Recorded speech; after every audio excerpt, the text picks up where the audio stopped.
Hello, this is Raphael Freeman from Running Our Typesetting, and this is an updated video to how to mark up your corrections on Acrobat PDF. Now, this is the latest version. It is probably the best version to use unless you have a lot of corrections. If you have like 1,000 corrections, you're probably going to somehow need to find a copy of Acrobat 11.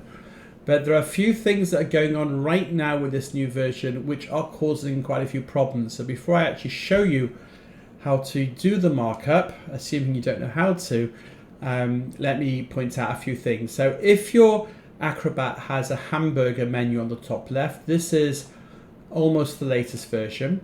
And I'm now, and today is the 20th of May 2024, this is the latest version that is available right now. It is possible that you have a hamburger menu and a slightly earlier version, and that means some of the things that I'm going to show you will not work. And the best solution is to do one of two things. You can either go into help and check for updates. That's probably the best solution, and then you'll get the latest version. Or you could actually disable the new Acrobat, and that basically brings it back to the version before, which now has gone to a different screen, but here we go. No hamburger menu, and the old colourful, not the oldest, but colourful UI. But we're going to show this. I already have a video on this particular version, so let's now go into the new Acrobat. It'd be nice if it went into the right screen and show you how to work. So just taking a random PDF. Now the UI here is very much on the right hand side, right at the bottom. Don't know why, but that's what they did. And you have the ability here to choose if there are certain menu bars that you like to see a lot. You can just pin them on the right over here. That's what I've done. So I've got those things viewed right now, and I'm just going to show this as a two-page view just for fun. As you can see, the odd pages on the left, so now I need to show the front page as markup, and you should be okay. There's quite a few things which are better. There are one or two things which are significantly worse, and I will try and point them out. Okay, so how do I make corrections? So let's zoom in. I'm going to do Control Space, and I'm going to zoom into, I don't know, random place here. And let's say I want to delete a word. So very simple, you double click on the word and you press the delete key. Now this is fine. But it is actually much better if you take the word and you take the space after it as well, because otherwise you might be left with two spaces, and that's a little bit annoying. So make sure you get the space after. If you'd like to replace something, just like in Microsoft Word or any other program, if you want to, I don't know, change English to American, okay, we just double click on the word and just start typing American, American. Now notice I have the option here to click on post with my mouse. There used to be the option of simply pressing the escape key. But if you press the escape key, it just stops doing it now. So truth is, that is fair enough, because that is better. That is a better UI. But you can now press Control Enter, and that will put in the correction. So that's great. Okay, that works very well. If you want to insert something, let's say you want to insert a hyphen here, you could just put the cursor key between the word non and fiction, press the hyphen goes up there. Do not press enter. If you press enter, it will make a new paragraph. So this paragraph will end with my love for non, and then there'll be a new paragraph starting with the word fiction. So make sure you hit Control Enter. That's very important. Now, if you actually want to see what you've done so far, you can go to the top right and click on comments, and you can see the comments. And I advise you to keep this open the whole time. Okay, well, what happens if you want to replace a few words? Okay, well, actually, let's insert a word. So I want to insert the word fantastic. So I place the cursor before the W and I start typing fantastic. All right, but here we've got to be careful, because if we just leave it like this, it's going to have fantastic, wonderful. We need to have fantastic space, so don't forget to add that space afterwards. If you prefer, you could have also done put it here and type the space first and then fantastic, but then you don't need a space after. Okay, so it's very, oops, don't do that. It's very important. You're very particular about making sure that there are spaces and not spaces. Remember that I, or the typesetter that's working on this, won't necessarily know exactly what you mean. It might not be obvious. Okay, well, how do we deal with formatting? Well, there's basically lots of things we could do with formatting. What happens if we want to italic the word Romeo and Juliet? Okay, so there are different ways to do it. The way that I like to do it is just click the underline key. You can, if you like, if you need to avoid ambiguity, you can type in here italic. Okay, then do Control Enter. And if there's something in italics that you'd like not to be in italics, then you can also, I have to find something. You could just use that same the same underline to be to let you know. So let's just say here, Memoir of a Hendon Maidel. Let's say you don't want that to be italic. I mean, it should be, but it doesn't matter. You could just do that. And sometimes what happens, there might be a comma or a full stop or period that you're not quite sure if it's italics or not. So you might think that that comma is italics. So you might underline it and then say make Roman. And then I can go, oh, no, it's fine. It was Roman to start with. Don't worry. And then you have the file that you need. Okay, so that is how we deal with that. What happens when we make something bold? Okay, so we want to make something bold. Let's go into single page view. They're not very easy to understand, these icons, honestly. Okay, so let's say I want to say children, but that's a bad example. Let's do vacuum. So here we don't have a special thing for bold. And what you could do here is right click. Now here we have to be super careful, and this is a new feature available now in Acrobat, which is extremely dangerous. You might go, oh, fantastic! We just make bold here. Now I need to spend a couple minutes on this. This actually edits the PDF, and if you edit the PDF, you can have a situation like this. And here's a document that the client, rather than doing PDF markup, decided to edit the PDF and has left with, and here you can start to see, a bit of a mess. As you can see, the text is, let's just go over here, you've got the text not lined up anymore, the footnote numbers have been destroyed, the spacing's destroyed. You must not ever, unless you really know what you're doing and it's really not for the regular person, must never ever edit a PDF, because otherwise, I mean, look at this, you've got a big mess here, huge amounts of space here, really not what we're looking for at all. And then here on this particular page, apart from crazy spacing, we've lost the full justification. So complete and utter mess. Do not edit the PDF. I cannot emphasize this enough. I mean, here what's happened is it's even put a hyphen in because whatever. So this is not what should happen. So very careful. So if you want to make this bold, okay, let's get into vacuum. Right click. Do not use this. Do not use edit text. Do not use bold, italics and more. You want to do add note to text and just type here bold. Okay, Control Enter. Now something else you can do is if you've want to replace a sentence with text, this is a very exciting sentence. You actually have the ability to do some formatting. So I can see, if I can't remember the shortcut, we can go into text style and we can choose italic. Now notice this is different. We're changing the text style in a comment box. We could do that, we could make that exciting. That's not the same as right clicking on it and bold, italic some more and italicizing text. It looks the same, more or less. It is completely different. If you do click on italicized text, it will make the text italic. Okay, you think great, fantastic, except it's not great. You've now destroyed this text, which is obviously a problem. Secondly, I don't know that you've made this text italic.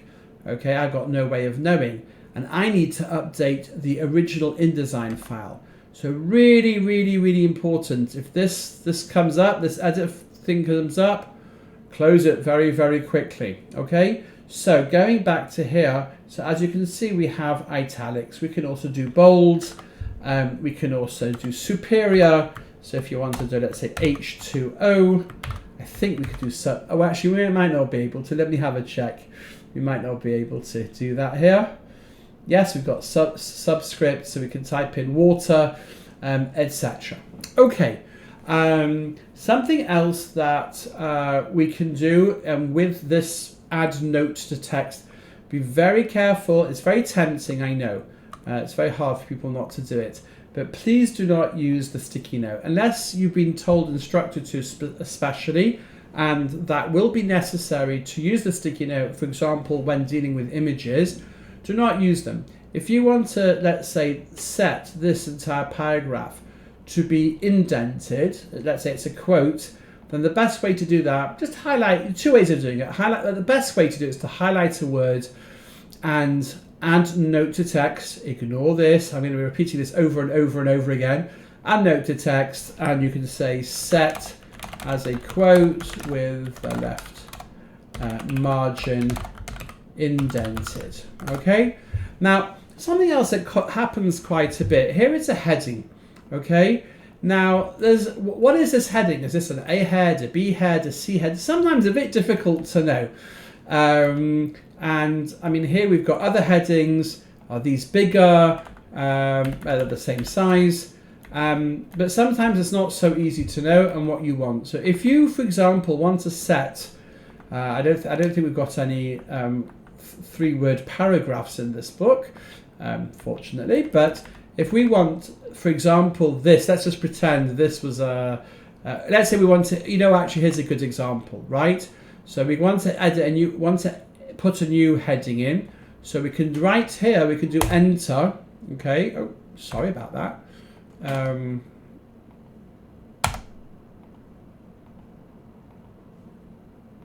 Okay, I've discovered something new. If you hit the enter key here, okay, it goes to the next page. I don't know why.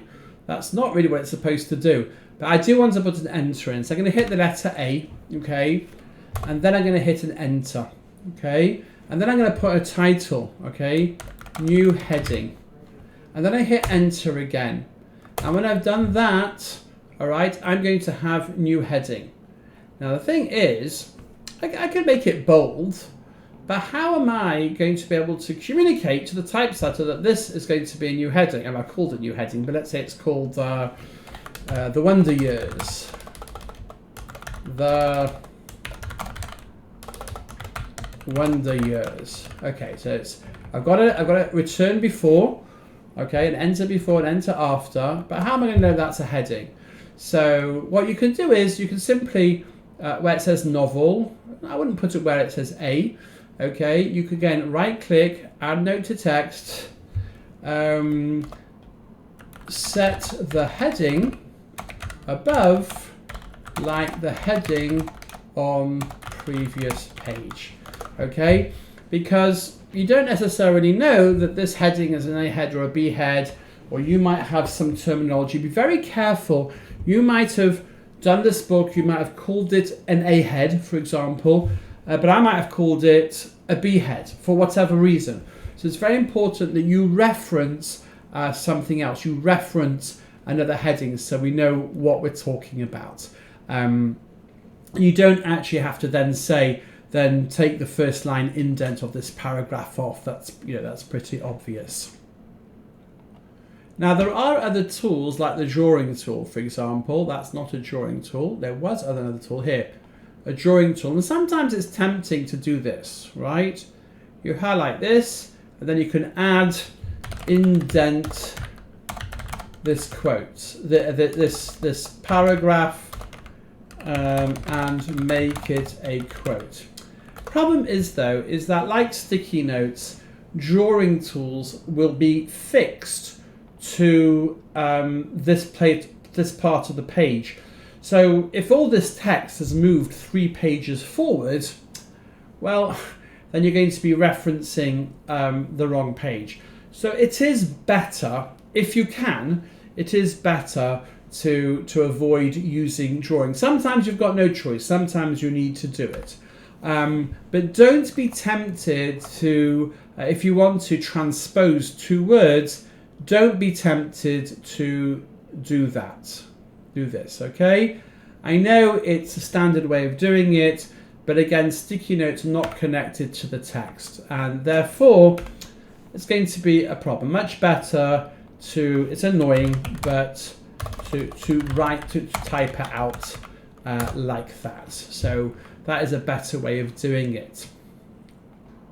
Another important comment, so for example here, pre-war Poland, this probably should be an N dash and not, oh, that's interesting, should have been an N dash and not a hyphen.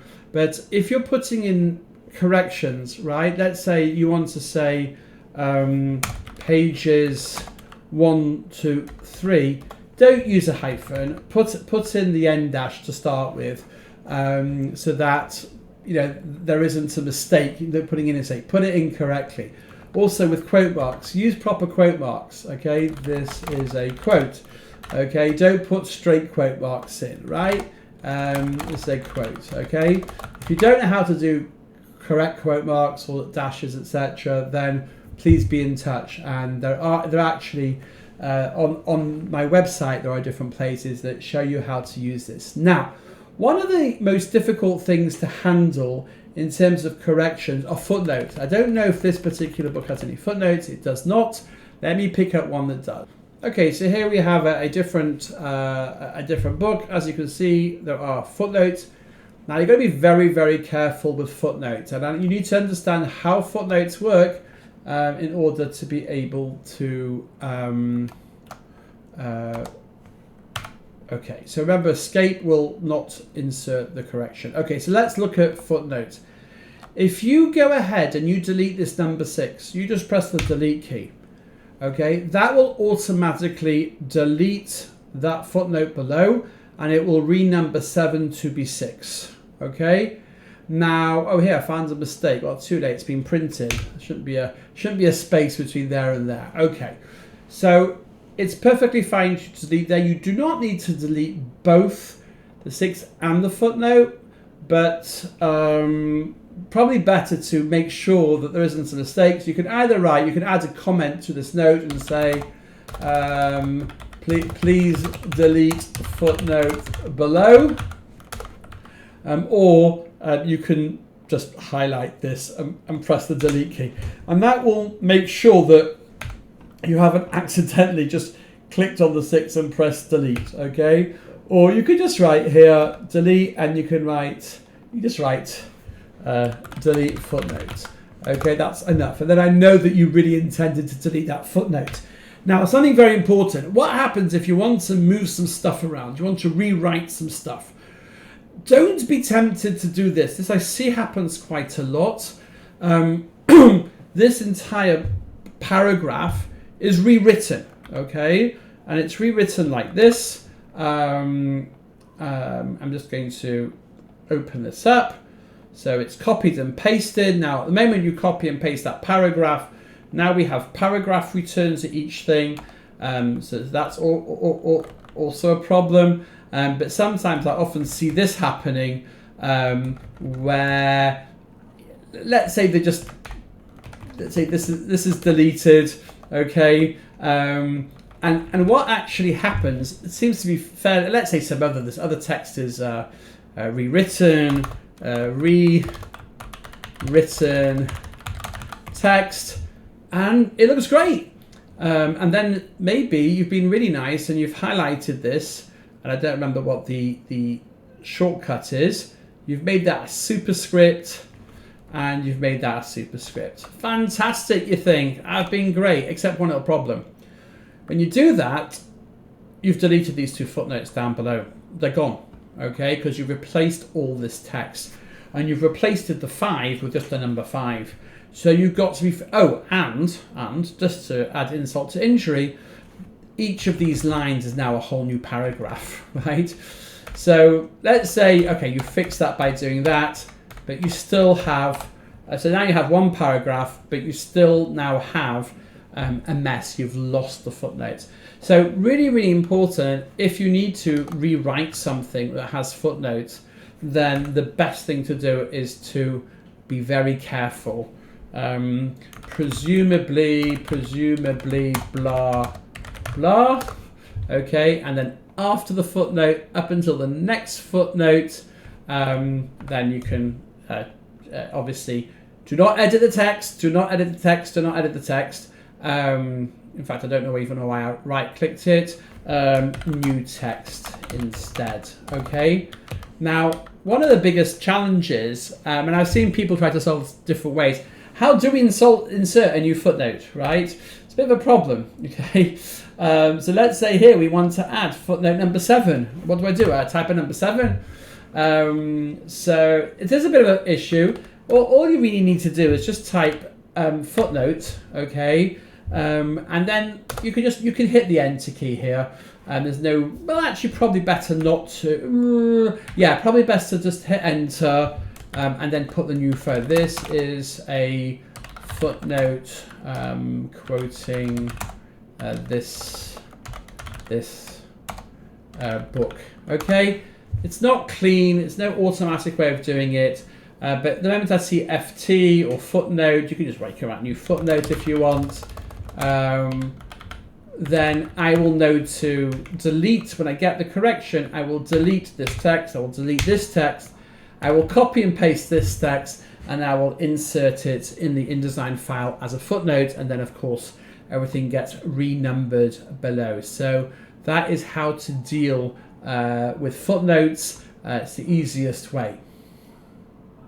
Now another thing that comes up with books, sometimes we have we have a title, Spinoza, A Superb Intellect Sacrificing the Altar of Human Arrogance, and we just want to make that shorter because the running head is too long. The best way of dealing with this is actually not over here. You don't need to highlight it over there, but actually what you can do is you can highlight, I don't know what's going on there, it is a bit buggy.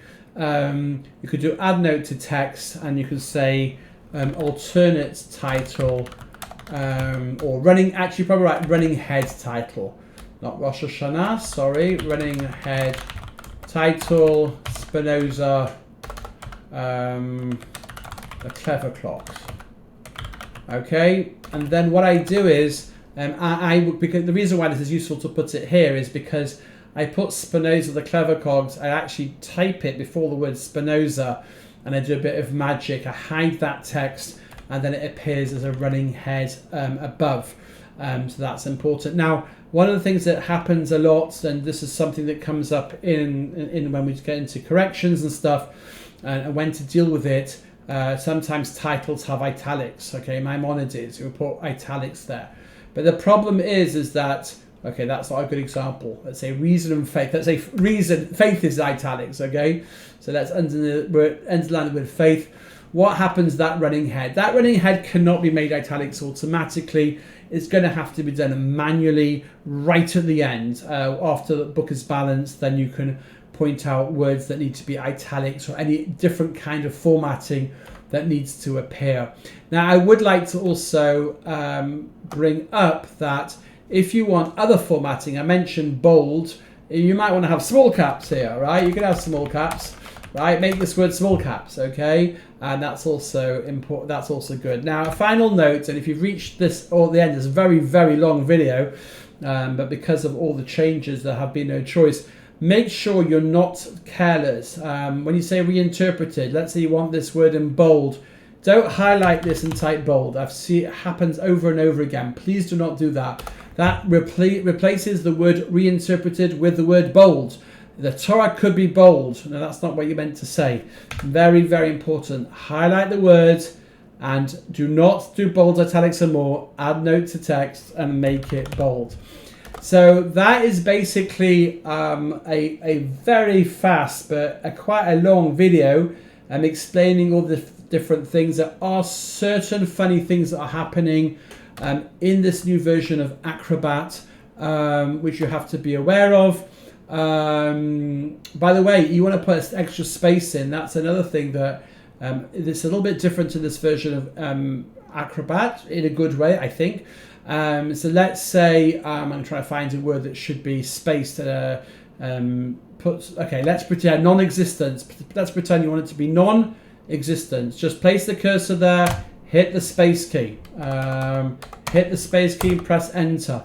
Now, what will happen, and they didn't change it, a strange line, it's not even a line, I don't know what this is, a square bracket will appear lying down 1.5 characters later. Do not worry, the space is where that insert symbol is. Do not worry that this is incorrect. Do not type space. I love it when people go like this, space. Great, now we've got non-existent space, non-space existence. Nope, just hit the space key. I know it's weird. There's one space key, that's it. Control enter. It works perfectly. Okay, so I thank you all for watching. If you have comments, tips, things you've noticed in this version of Acrobat, and then please let me know. And again, those of you who are working with thousands of corrections, then try and get a copy of Acrobat 11. It does load, but I just loaded a file with 2,000 corrections in Acrobat 11, loaded instantly. This Acrobat eventually did load, and this is a very fast computer with a lot of memory. Okay, thank you very much, and thank you for watching.